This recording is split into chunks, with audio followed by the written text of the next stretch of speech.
こんにちは、クラフティルルです。今日は銅色のワイヤーを使ってガーデン用のソラライトのスタンドを作ります。今回使うのは 1.2mm の銅色ワイヤーとガーデン用ソラライト。道具はワイヤーカッターと先の細いラジオペンチです。ソーラーライトはガーデン用なんですけど、今回は庭ではなくてダイニングルームで小さなランプみたいに使ってみたいと思います。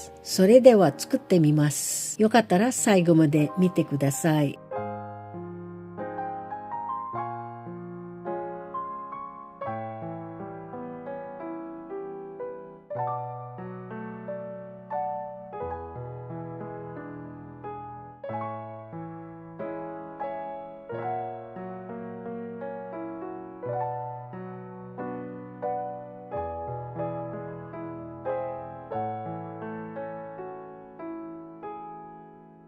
このワイヤーは柔らかくて曲げやすいので、こういう小さなクラフトにも使いやすいです。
できました。昼間に見るとこんな感じです。まだライトはついてませんが、夜になったら少し雰囲気が変わるかなと思います。優しい明かりになったら可愛いですよね。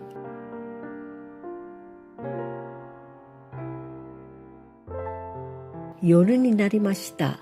テーブルの上に小さなライトがあるだけで、いつもの場所が少しだけ優しい雰囲気になりますね。